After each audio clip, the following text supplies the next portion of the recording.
y vamos a hacer contacto directamente con la periodista Vania Pillenot, quien, como le adelantamos antes de irnos al corte, fue parte esencial, por supuesto, de este libro La travesía de las tortugas, que nos ayudó a reconstruir varios perfiles de los estudiantes involucrados aquella noche aciaga de Iguala, atacados por el Estado, para preguntarle qué es lo que piensa 9 años después y en esta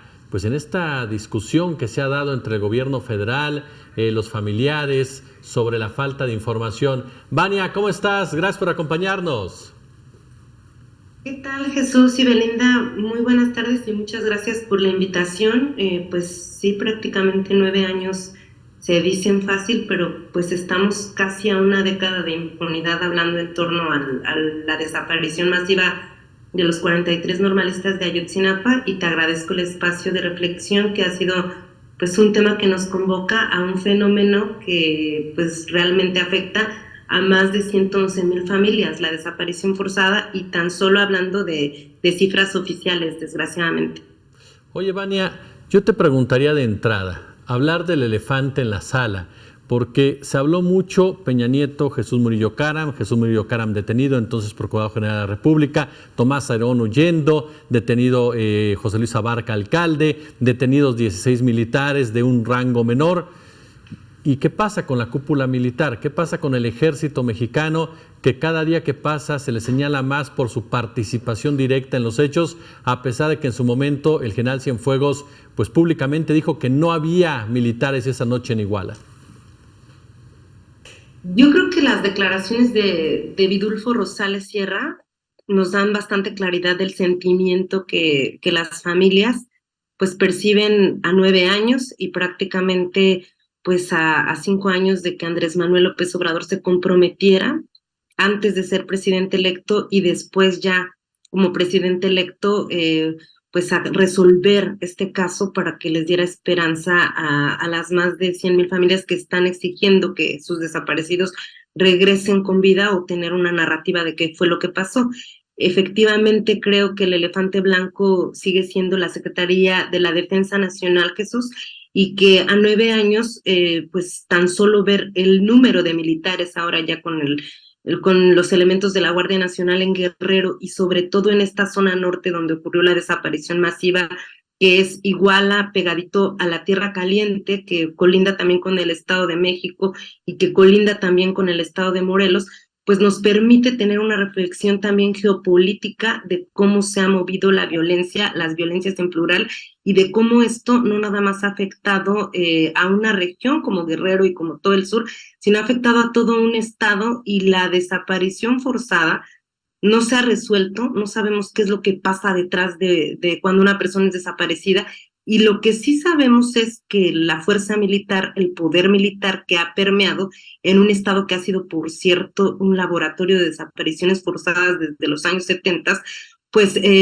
nos habla mucho de cómo la población está indefensa. Las familias de los 43 dijeron yo me acuerdo que acompañé en ese momento junto con otros compañeros en 2014 a las búsquedas en los cuarteles o intentar entrar al 27 Batallón de Iguala a los 2 días de que fue la desaparición. Fue imposible, fue impensable, incluso no nada más hubo ocultamiento, como tú bien lo mencionabas, desde el nivel estatal. Yo me acuerdo que el entonces procurador Iñaki Cabrera Blanco, el ex procurador que estuvo con el defenestrado exgobernador Ángel Aguirre Rivero, pues también ya está en este manejo mediático, nos estaban impidiendo acompañar a las familias desde este operativo oficial. Y es triste que a 9 años de distancia veamos las mismas resistencias, incluso cuando ya habría como todo lo que fue la COVAC, esta comisión de seguimiento y de investigación para el caso Ayotzinapa, y que pues claro, cómo hay una instrucción desde el gobierno federal pues para evitar y cancelar estas órdenes de aprehensión contra los 16 militares, y tan solo en 24 horas crear una carpeta que permitiera judicializar al exprocurador general, en ese entonces exprocurador Jesús Murillo Caram, como el autor de la verdad histórica, pero pues nos quedamos igual, ¿no? No sabemos dónde están realmente los 43, sabemos que el poder militar está creciendo y que está afectando a poblaciones militarizadas, no nada más desde el 2014 a la fecha, sino desde los años 70. Entonces, pues hasta aquí quedo con esta reflexión y que desgraciadamente si tú volteas a ver a Guerrero actualmente, pues el poder militar no nada más permea en la seguridad pública, sino con una función relevante en el gobierno de la actual gobernadora Evelyn Salgado. Vania, la desaparición forzada es parte de un sistema represor más bien del Estado criminal en contra pues de la población que se encuentra vulnerable. Gracias por la pregunta, Belinda, y esto también me remite a hablar un poco de la normal rural de Ayotzinapa como este recinto que desgraciadamente pues es una memoria de luchas históricas y que efectivamente he hablado con varios especialistas de este periodo en donde tenemos personajes históricos como Lucio Cabañas Barrientos, que fue un guerrillero muy importante, hablando en términos de guerrero,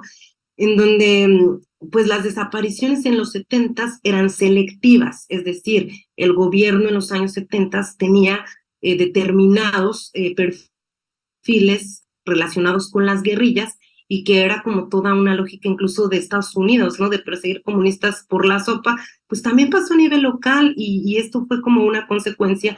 de lo que estamos viendo ahora. Las desapariciones que en su momento fueron selectivas, buscando perfiles específicos, obviamente siempre con esta connivencia que hay de los actores legales y los ilegales, pues estamos viendo que después se convierte en una desaparición colectiva y que ahora lo que pretenden es atemorizar a una población completa que de por sí no se termina de reponer de sus luchas históricas y que lo vemos como Ayotzinapa como símbolo. Si vamos a ver los murales de la normal rural de Ayotzinapa, lo mismo vemos la masacre del Vado de Aguas Blancas, lo mismo vemos la masacre del Charco. ¿Y cuál es la coincidencia de todas estas desapariciones y luchas históricas? El poder militar detrás de todo esto. Entonces creo que sí hay una tendencia de atemorizar a una población y que es muy lamentable que veamos décadas y décadas de impunidad y que además recordar que lo que ocurrió el 2 de octubre en Tlatelolco con la masacre estudiantil era una conmemoración que los normalistas de Ayotzinapa,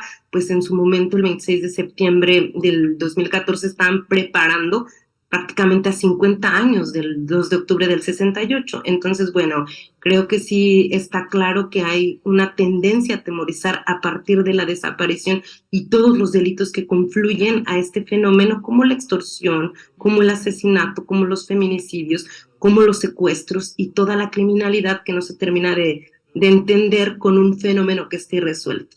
Ahorita que estabas hablando de los agentes, el caso, por ejemplo, de Julio César, que tú lo estructuras en el libro La travesía de las tortugas, ¿qué diferencia ves de en ese entonces a hoy en el perfil de esta persona?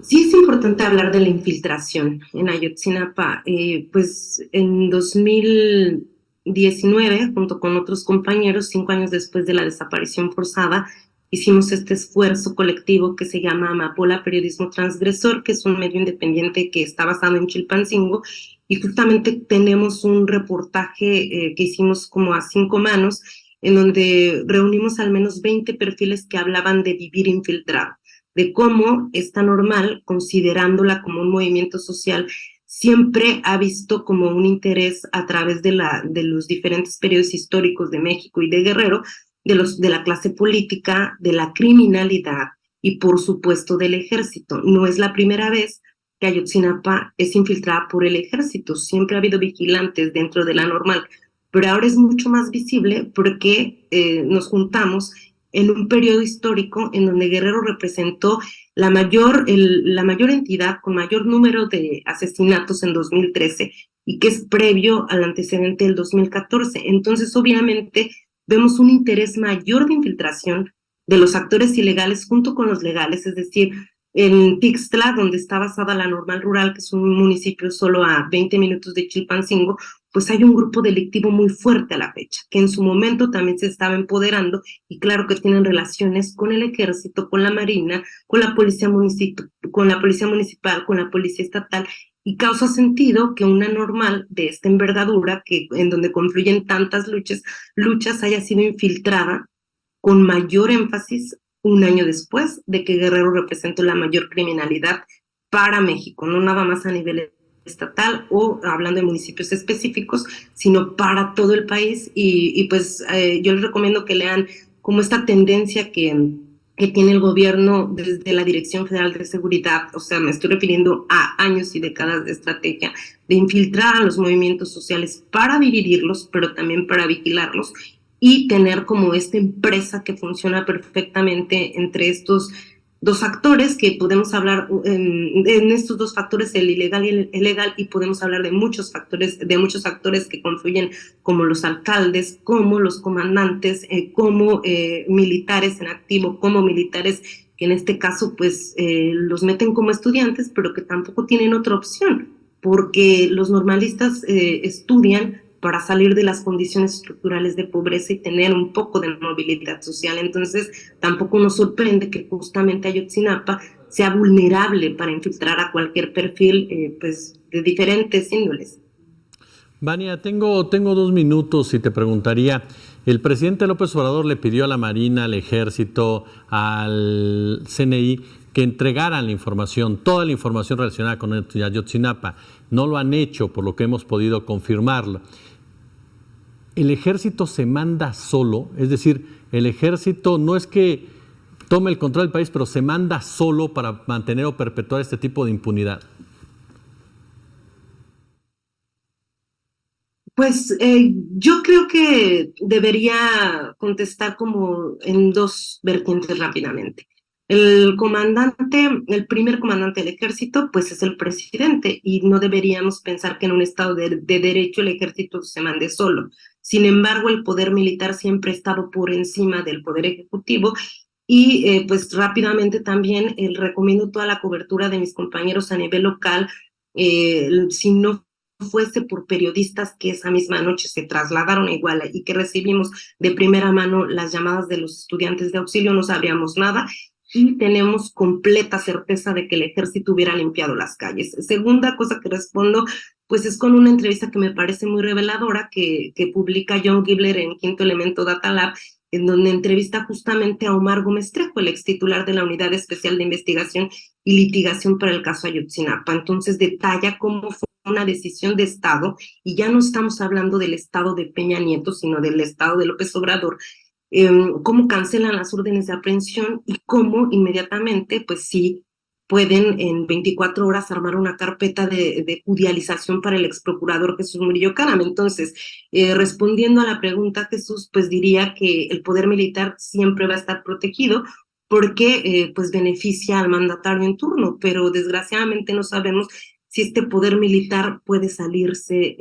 del control del Ejecutivo en algún momento, como lo hemos visto pues en varios países, y no quiero mencionar ejemplos de dictaduras porque son otro proceso, pero tendría que quedarme hasta allí para decir que en los hechos y en la ley, ajustándonos al Estado de Derecho, no, pero que en la cotidianidad y en las decisiones de la estrategia de seguridad pública, pues te puedo decir que no hay policía municipal en Guerrero desde el 2014, policía municipal útil, solo sirven para tareas de proximidad, y las tareas de investigación, incluso investigación, ahorita en el estado de Guerrero, pues sí las lleva en su mayoría el ejército, ni siquiera la fiscalía. Entonces hay más policía militar, vemos militares hasta por la sopa y los vemos de diferentes dimensiones. Una es la corporación de la Guardia Nacional, pero también vemos a la policía militar que sigue reprimiendo en las manifestaciones, no nada más a los padres de los 43 normalistas desaparecidos, sino a todas las manifestaciones que exigen verdad y justicia por crímenes de lesa humanidad que han sido históricamente irresueltos hasta el día de hoy, 26 de septiembre del 2023. Vania Pillenot, reportera, periodista de investigación, te agradecemos muchísimo estos minutos para Noticias 360. Muchas gracias, Belinda, muchas gracias, Jesús, y pues vamos a esperar que no ocurra ningún acontecimiento negativo en esta marcha conmemorativa, porque pues los padres merecen tener esta conmemoración y exigir justicia a 9 años. Totalmente. Gracias. Fuerte abrazo.